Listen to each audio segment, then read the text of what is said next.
Dear student, most welcome आपके अपने YouTube channel study with Shashi में। आज हम एक नया प्रैक्टिस सेट 30 प्रश्नों से बना देखेंगे। इस प्रैक्टिस सेट में करंट अफेयर्स को भी शामिल किया गया है। तो चलिए स्टार्ट लेते हैं आपको पहले प्रश्न से। मॉडल प्रैक्टिस सेट का पहला क्वेश्चन है, इब्राहिम लोदी के शासनकाल में बिहार का सूबेदार कौन था? Option A Dariya Khan Nuhani, B Sher Khan, C Hasan Khan, D Mahmud Lodi. Right answer है ऑप्शन ए दरिया खां नुहानी। इब्राहिम लोदी का शासनकाल 1517 से 1526 ईस्वी था। यह दिल्ली सल्तनत का अंतिम सुल्तान था। जहां तक दरिया खां की बात है तो ये दरिया खां नुहानी वंश से ताल्लुकात रखता था। राइट आंसर है ऑप्शन ए दरिया खां नुहानी। प्रश्न 2, लोकसभा के पहले अध्यक्ष जिन्हें हटाने के लिए अविश्वास प्रस्ताव लाया गया। Option A G V Mavalankar, V Y Chavan, C M A Ayyangar, D P A Sangma. Right answer है ऑप्शन ए जीवी मावलंकर। जीवी मावलंकर, इनका पूरा नाम गणेश वासुदेव मावलंकर था। जीवी मावलंकर को प्रथम विपक्ष के नेता का भी श्रेय प्राप्त है। इन्हें दादा साहब के नाम से भी जाना जाता था। लोकसभा अध्यक्ष के पद पर 15 मई 1952 से 27 फरवरी 1956 तक रहे। जीवी मावलंकर के खिलाफ पहली बार पंडित नेहरू के द्वारा अविश्वास प्रस्ताव लाया गया था, जो पारित नहीं हुआ। पद पर रहते हुए 28 फरवरी 1956 ईस्वी को वे इस दुनिया से चले गए। आज का तीसरा प्रश्न है, बिहार के किस जिला को 1942 ईस्वी के आंदोलन के दौरान अपराधी जिला घोषित किया गया? Option A Arrah, option B Saran, option C Ranchi, option D Muzaffarpur. Right answer है ऑप्शन बी सारण। भारत छोड़ो आंदोलन का शंखनाद 8 अगस्त 1942 को मुंबई के ग्वालियर टैंक से हुई थी। उस समय बिहार के जिलों की बात करें तो सारण जिला बिहार का सबसे उपद्रवी वाला जिला था। यहाँ तोड़ फोड़, रेल, डाक, तार सेवाएं यहाँ की जनता ठप कर दी थी, जिसके कारण ब्रिटिश सरकार से अपराधी जिला घोषित किया गया। Right answer option B Saran. Question number 3 का आंसर है। अब चलते हैं नेक्स्ट क्वेश्चन 4, विजयनगर साम्राज्य के अष्टदिग्गज कौन थे? ऑप्शन ए 8 केंद्रीय मंत्री, बी 8 तेलुगु कवि, सी 8 विदेशी यात्री, डी 8 सेनापति। राइट आंसर है ऑप्शन बी 8 तेलुगु कवि। विजयनगर साम्राज्य के अष्टदिग्गज 8 तेलुगु कवि थे। विजयनगर साम्राज्य की स्थापना हरिहर बुक्का 1336 ईस्वी में की थी। विजयनगर साम्राज्य के सबसे प्रसिद्ध राजा कृष्णदेव राय थे। 8 प्रमुख लोकप्रिय तेलुगु साहित्य के कवि अष्टदिग्गज के नाम से जाने जाते थे। 5वां प्रश्न है, केंद्रीय मंत्रिमंडल के आकार और सदस्यों की संख्या का निर्णय कौन करता है? ऑप्शन ए प्रधानमंत्री, ऑप्शन बी राष्ट्रपति, सी लोकसभा अध्यक्ष, डी निर्वाचन आयोग। राइट आंसर है ऑप्शन ए प्रधानमंत्री। केंद्रीय मंत्रिमंडल के आकार और सदस्यों की संख्या का निर्णय प्रधानमंत्री करते हैं। भारत के प्रधानमंत्री ही केंद्रीय कैबिनेट का निर्माण करते हैं और सदस्यों की संख्या को राष्ट्रपति के पास स्वीकृति के लिए भेजते हैं। 6ठा प्रश्न है, निम्नलिखित में से पौधे का वह समूह जो पुष्प विहीन होते हैं। Option A phanerogams, B cryptogams, C bryophyta, D pteridophyta.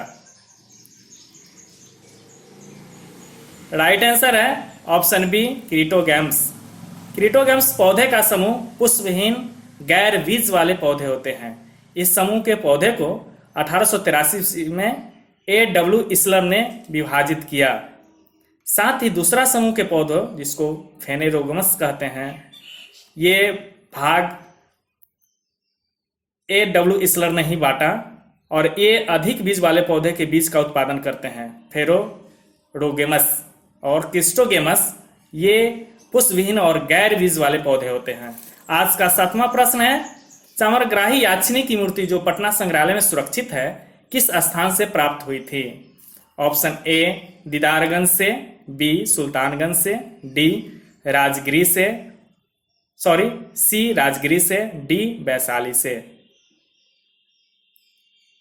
Right answer है ऑप्शन ए दीदारगंज से। 1917 में पटना के दीदारगंज से प्राप्त मौर्यकालीन प्रस्तर प्रतिमा दीदारगंज याचनी कला इतिहास में एक विशिष्ट स्थान रखता है। तो राइट आंसर है ऑप्शन ए दीदारगंज। 8वां प्रश्न है, भारतीय संविधान के किस भाग में संघीय न्यायपालिका का उल्लेख है?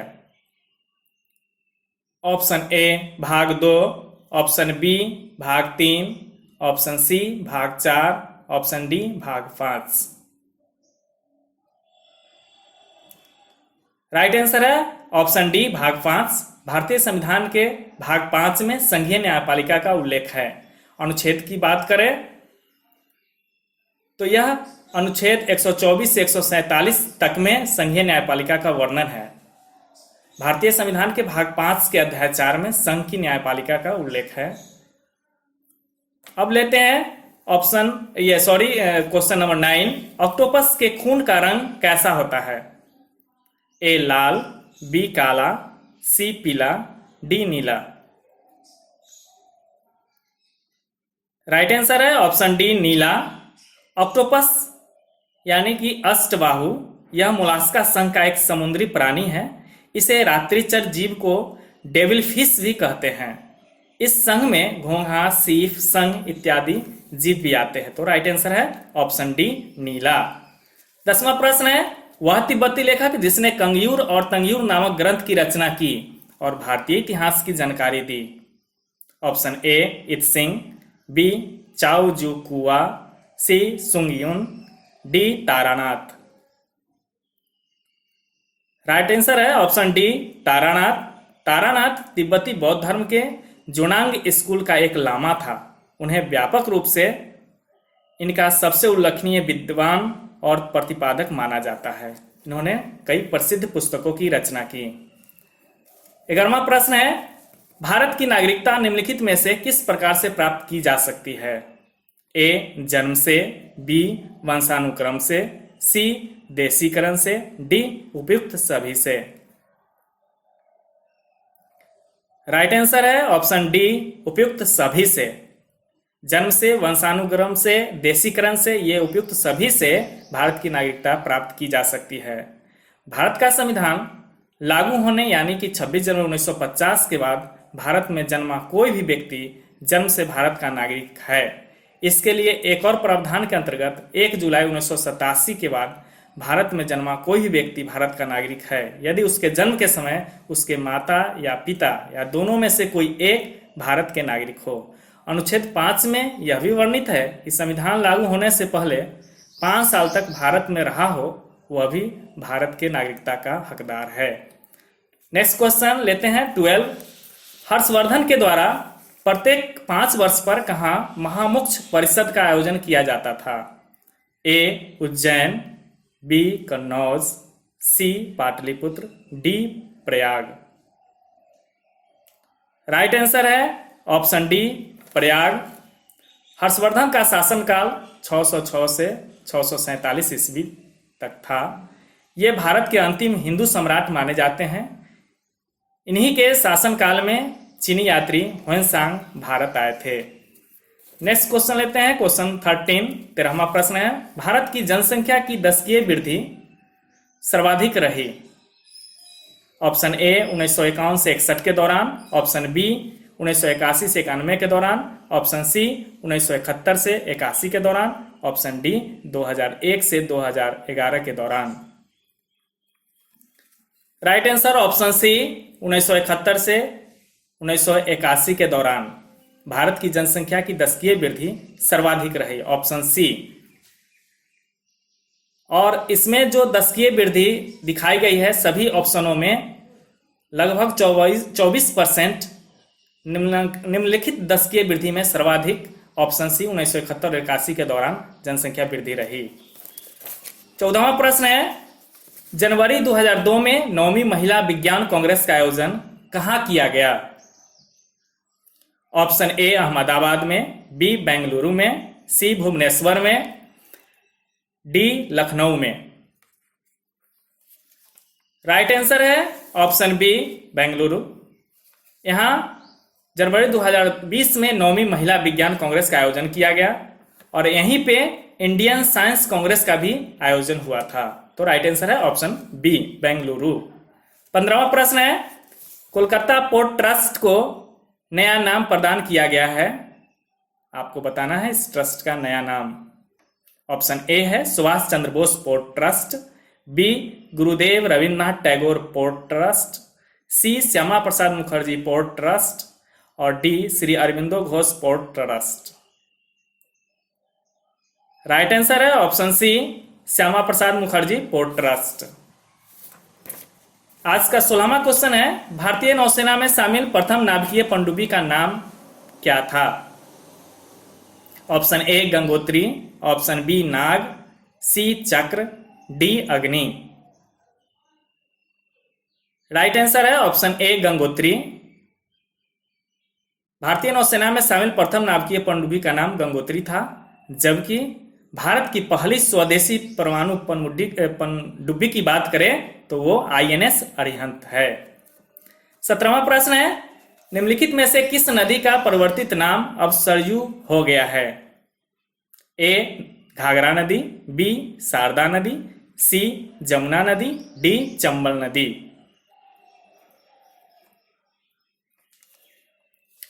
राइट आंसर है घाघरा नदी। घाघरा नदी का नाम अपरिवर्तित होकर सरजू नदी हो गया है। घाघरा नदी जो तिब्बत के मानसरोवर से निकलती है, नेपाल होते हुए उत्तर प्रदेश में प्रवेश करती है और ये ब्रह्मघाट में शारदा नदी से मिलकर घाघरा नदी के रूप में परिवर्तित हो जाती है और लंबी श्रृंखला तय करती है। तो राइट आंसर है ऑप्शन ए घाघरा नदी। 18वां प्रश्न है, निम्नलिखित में से किस मिट्टी में जैविक पदार्थ ऑर्गेनिक मटेरियल्स की सर्वाधिक मात्रा पाई जाती है। A vertisol, C gelisol, B gelisol, option C histosol, option D spodosol. Right answer है ऑप्शन सी हिस्टोसोल। अब समझते हैं हिस्टोसोल क्या है। यह घास या सड़े गले जैविक पदार्थों से निर्मित मिट्टी है जो लाखों वर्षों में निर्मित होते हैं और इनमें ऑर्गेनिक मैटर सर्वाधिक पाया जाता है। अब लेते हैं 19वां प्रश्न, किस प्रकार का विदेशी निवेश असुरक्षित माना जाता है। बताना है फॉरेन इन्वेस्टमेंट। ऑप्शन ए विदेशी प्रत्यक्ष निवेश, बी पोर्टफोलियो निवेश, सी एनआरआई जमा, डी बाहरी वाणिज्यिक उधार। राइट आंसर है ऑप्शन बी पोर्टफोलियो निवेश। पोर्टफोलियो निवेश शेयर बाजार के द्वारा होता है। जैसे ही किसी देश की अर्थव्यवस्था खराब होती है, ये निवेशक पैसे शेयर बाजार के द्वारा निकाल लेता है। तो राइट आंसर है ऑप्शन बी। 20वां प्रश्न है, सुरक्षा के लिए प्रयुक्त मेटल डिटेक्टर किस सिद्धांत पे काम करता है। ऑप्शन ए न्यूटन का नियम, बी फैराडे का नियम, सी बर्नौली का नियम, डी डॉपलर का नियम। राइट आंसर है ऑप्शन बी फैराडे का नियम। विद्युत चुम्बकीय प्रेरण के सिद्धांत पर यह सुरक्षा के लिए प्रयुक्त मेटल डिटेक्टर काम करता है। इस विद्युत चुम्बकीय प्रेरण को फैराडे महोदय ने दिया। इसमें इंडक्शन कॉइल्स होते हैं जो मेटलिक पदार्थों को, इससे मेटलिक पदार्थ प्रभावित होते हैं।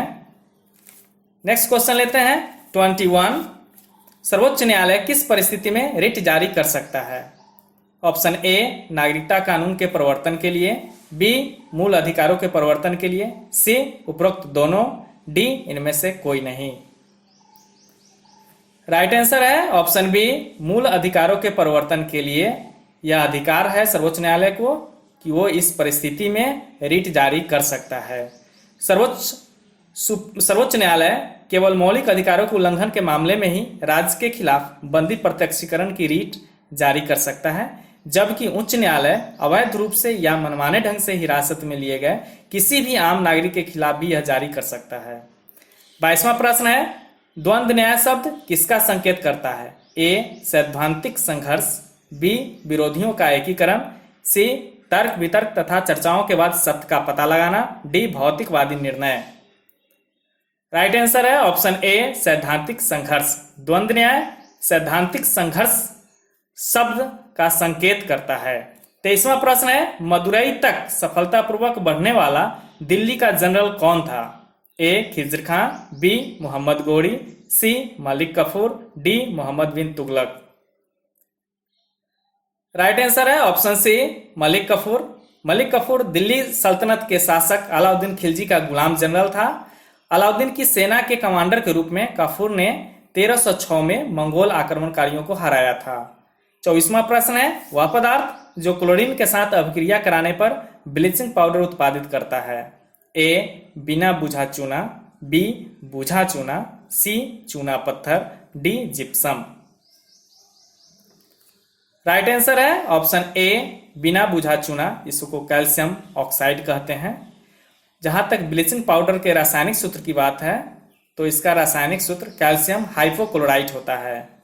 तो बिना बुझा चूना क्लोरीन के साथ अभिक्रिया कर ब्लीचिंग पाउडर उत्पादित करता है। आज का 25वां प्रश्न है, आंख में प्रवेश करने वाले प्रकाश की मात्रा का नियंत्रण होता है? ए पुतली के द्वारा, बी परितारिका के द्वारा, सी श्वेत पटल के द्वारा, डी आंख के लेंस के द्वारा। राइट आंसर है बी परितारिका के द्वारा, जिसे आइरिस कहते हैं। यह आंख के भीतर की पतली वृत्ताकार संरचना होता है। रेटिना पर पहुंचने वाला प्रकाश की मात्रा को ये आइरिस नियंत्रित करती है। तो ऑप्शन बी परितारिका के द्वारा राइट आंसर है। 26वां प्रश्न है, मानव शरीर में प्रोटीनों का पाचन कहाँ होता है? ए मुख में, बी अमाशय में, सी बड़ी आंत में, डी छोटी आंत में। राइट आंसर है अमाशय में। अमाशय एक पेशीय खोखला पोषण नली का फैला हुआ भाग है जो पाचन नली के प्रमुख अंग के रूप में कार्य करता है। अमाशय ग्रास नली और छोटी आंत के बीच में स्थित होता है। तो राइट आंसर है ऑप्शन बी, ये अमाशय प्रोटीनों का पाचन करता है। अब 27वां प्रश्न है, पंचायती राज संस्थाओं को संवैधानिक दर्जा प्रदान करने की सिफारिश करने वाली समिति थी? ए अशोक मेहता समिति, बी जीवी के राव समिति, सी एल.एम. सिंघवी समिति, ऑप्शन डी के संस्थानम समिति। राइट आंसर है ऑप्शन सी एल.एम. सिंघवी समिति। एल.एम. सिंघवी समिति पंचायती राज संस्थाओं को संवैधानिक दर्जा प्रदान करने की सिफारिश करने वाली समिति थी। इसका गठन राजीव गांधी के शासनकाल में 1946 में हुआ और इनके ही रिकमेंडेशन से 1992 में पंचायती राज एक्ट आया था। 28वां प्रश्न है, लॉन्ग वॉक टू फ्रीडम पुस्तक के लेखक कौन है? A Nelson Mandela, B Louis Fischer, C Aung San Suu Kyi, D Mao Tse Tung. Right answer है option A Nelson Mandela. Long Walk to Freedom यानी कि आजादी की लंबी लड़ाई दक्षिण अफ्रीका के पहले अश्वेत राष्ट्रपति नेल्सन मंडेला द्वारा लिखी गई। यह पुस्तक उनकी प्रारंभिक जीवन, युवावस्था, शिक्षा और 27 वर्ष की हुई उम्र कैद के बारे में है। रंगभेद सरकार के तहत मंडेला को एएनसी अफ्रीकन नेशनल कांग्रेस के नेता की भूमिका निभाने पर कुख्यात रोवेन द्वीप पर जेल में बंद कर दिया गया था। तो ये उनकी लिखित एक आत्मजीवनी है, लॉन्ग वॉक टू फ्रीडम पुस्तक। 29वां प्रश्न है, राज्य के प्रवासियों की मदद के लिए प्रवासी राहत मित्र ऐप किसने लॉन्च किया? ए हरियाणा सरकार, बी झारखंड सरकार, सी ओडिशा सरकार, डी उत्तर प्रदेश सरकार। राइट आंसर ऑप्शन डी है उत्तर प्रदेश सरकार। प्रवासी राहत मित्र ऐप क्या है? ये उत्तर प्रदेश की मुख्यमंत्री योगी आदित्यनाथ द्वारा लॉन्च की गई। इस ऐप का मकसद उत्तर प्रदेश में आने वाले प्रवासी नागरिकों को सरकारी योजना का लाभ, उनके स्वास्थ्य की निगरानी एवं विशेषकर उनके कौशल के लायक भविष्य में नौकरी एवं आजीविका प्रदान करने में मदद करना है। तो ऑप्शन डी उत्तर प्रदेश सरकार द्वारा प्रवासियों की मदद के लिए प्रवासी राहत मित्र ऐप लॉन्च किया गया। आज का 30वां और लास्ट प्रश्न है, वैश्विक प्रतिभा प्रतिस्पर्धा सूचकांक 2020 में भारत का स्थान क्या है? ए 53वां, बी 67वां, सी 72वां, डी 84वां। राइट आंसर है ऑप्शन सी 72वां। चलिए समझते हैं वैश्विक प्रतिभा प्रतिस्पर्धा सूचकांक क्या है। यह सूचकांक दुनिया के देशों को उनकी तरक्की करने, प्रतिभाओं को अपने साथ बनाए रखने और आकर्षित करने की उनकी क्षमता के आधार पर तैयार किया जाता है। इसी आधार पर इनकी रैंकिंग की जाती है।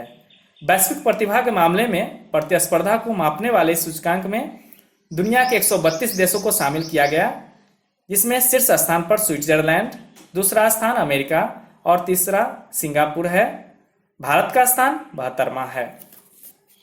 डियर स्टूडेंट, अभी आप देख रहे थे एक नया सेट जो कि 30 प्रश्न से बना था। प्रत्येक प्रश्न की विश्लेषण की गई। उम्मीद है कि आपको पसंद आया होगा। हम फिर मिलते हैं एक अच्छे और शानदार सेट के साथ। Take care.